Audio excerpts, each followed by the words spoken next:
కేంద్ర కేబినెట్ సమావేశం ముగిసింది. ఈ సమావేశంలో పలు కీలక నిర్ణయాలు తీసుకున్నట్టు తెలుస్తోంది. ఇంధన ధరల పెంపు, వర్క్ ఫ్రం హోం పై ప్రధానంగా చర్చించే నిర్ణయం తీసుకున్నట్లు ప్రచారం జరుగుతోంది. ఇంధన ధరలతో పాటు నిత్యావసర వస్తువుల ధరలు కూడా పెరగవచ్చంటూ సోషల్ మీడియాలో పోస్టులు వస్తున్నాయి. ఈ సమావేశంలో దేశ ఆర్థిక పరిస్థితులు, ఇంధన వినియోగ నియంత్రణ చర్యలపై సమీక్షించినట్టు తెలుస్తోంది. అలాగే వ్యవసాయం, ఎగుమతులు, పరిశ్రమలకు సంబంధించిన ప్రోత్సాహక పథకాలపైన కీలక చర్చ జరిగింది.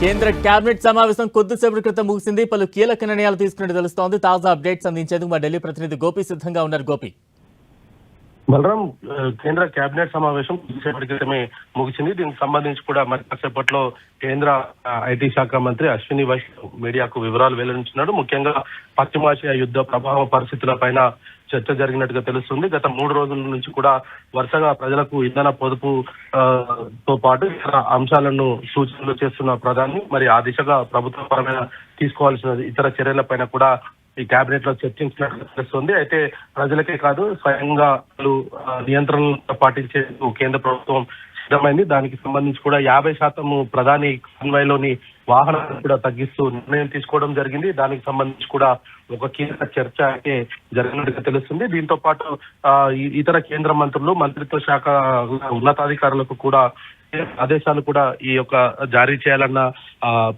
వాటిపైన కూడా ఈ కేబినెట్ లో చర్చించినట్టుగా తెలుస్తుంది. మరి దీనికి సంబంధించి కూడా కేంద్ర మంత్రి మరి కాసేపట్లోనే మీడియా సమావేశం నిర్వహిస్తున్నారు. ఇంధనం పైన వీలైనంత మేరకు ఖర్చులు తగ్గించుకోవడంతో సహా ప్రయాణాలను కూడా కుదించుకోవడం, సమీక్షా సమావేశాలు వీటన్నిటితో కూడా ఏదైతే వర్చువల్ మోడ్ లోనే నిర్వహించుకునే విధంగా ఒక రూట్ మ్యాప్ ను నిర్ణయించడం కూడా దానిపైన కూడా చర్చ జరిగినట్టు తెలుస్తుంది. అయితే పెట్రోలియం ఉత్పత్తుల ధర పెరిగే అవకాశాలు కూడా ఉన్నట్టుగా కొన్ని సంకేతాలు అయితే వస్తున్నాయి. దానికి సంబంధించిన కేబినెట్ లో కొంత చర్చ జరిగింది. మరి పెంచితే ఏ మేరకు పెంచాలి, దానికి ప్రజలపైన ఎటువంటి భారం పడుతుందా దానిపైన కూడా కొంత ఈ యొక్క కేబినెట్ లో చర్చించినట్టుగా తెలుస్తుంది. ఇప్పటికే ఆయిల్ మార్కెటింగ్ కంపెనీలు నెలకు 30,000 కోట్ల నష్టాన్ని చూస్తున్నాయంటూ కూడా ప్రభుత్వం ఇప్పటికే ప్రకటించిన నేపథ్యంలో వాటన్నిటినీ కూడా ఏ విధంగా ముందుకు వెళ్ళాలి, వాటన్నింటి పరిష్కార దిశగా కొన్ని కీలక ఆలోచనలు కూడా చేసినట్టు తెలుస్తుంది. ఇక తాజా పరిస్థితులపైన పారిశ్రామిక వాణిజ్య వర్గాల సహా భాగస్వామ్య పక్షాలతో కూడా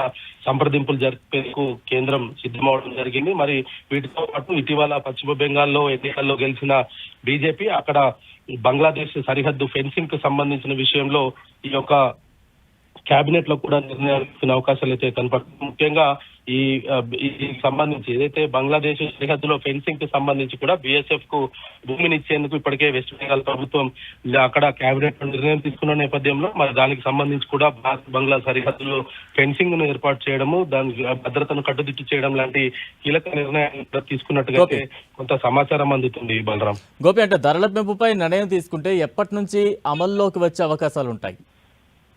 అయితే ప్రస్తుతం ఇప్పటికే పశ్చిమాసియాలో నెలకొన్న పరిస్థితులు అంటే ఫిబ్రవరి 28 నుంచి జరుగుతున్న ఏదైతే యుద్ధ వాతావరణ కారణంగా అజ్మూర్ జలసంధి పూర్తిగా మూసివేయడము, ఇంపోర్ట్ ఎక్స్పోర్ట్ బిజినెస్ అంతా కూడా పూర్తిగా కుదిరైన నేపథ్యంలో భారత్ పైన ప్రత్యక్షంగా ఆర్థిక భారం అయితే పడుతూ వస్తుంది. అయితే ఫిబ్రవరి నుంచి ఇప్పటి వరకు కూడా కేంద్ర ప్రభుత్వము ప్రజలపైన ఎటువంటి పన్నుల భారాన్ని మోపకుండా వాటన్నిటిని కూడా కేంద్ర ప్రభుత్వమే భరిస్తున్న నేపథ్యంలో ఒకవేళ అంటే ఈ రోజు మనం బంగారానికి సంబంధించిన ఒక ప్రకటనను కూడా చూసాము. దానికి సంబంధించి కేంద్రం విడుదల చేసిన గైడ్ లైన్స్ లో 6 నుంచి 15% సుంకాన్ని పెంచుతూ నిర్ణయం తీసుకున్న నిర్ణయం వెంటనే అమల్లోకి వస్తుందంటూ కూడా ప్రకటించడం జరిగింది.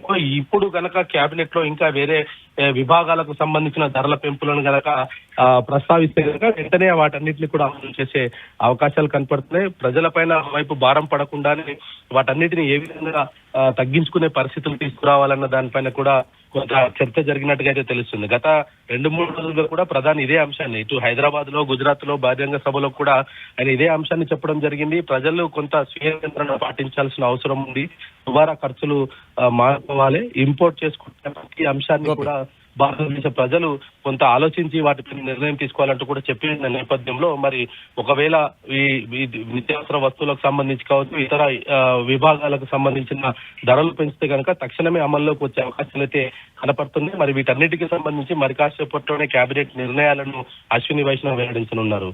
గోపి, అంటే చమురు ధరలు ఒకవేళ పెరిగినట్టయితే లీటర్పై ఎంతవరకు పెరిగే ఛాన్సెస్ ఉంటాయి? ఎందుకంటే సోషల్ మీడియా వేదికగా రకరకాలుగా ఇప్పటికే పెద్ద ఎత్తున చర్చ నడుస్తోంది, కొన్ని ఊహాగానాలు వినిపిస్తున్న నేపథ్యంలో ఎంతవరకు, అంటే దానికంటూ ఒక పర్సంటేజ్ ఏమైనా పెంచే అవకాశం ఉంటుందా? మరోవైపు చమురు ధరలు కానీ ఖచ్చితంగా పెరిగితే ఆ ఎఫెక్ట్ ఖచ్చితంగా ఎఫ్ఎంసీజీ ప్రొడక్ట్స్ మీద కూడా ఎక్కువగా ఉండే ఛాన్సెస్ కూడా ఉంటాయి కదా?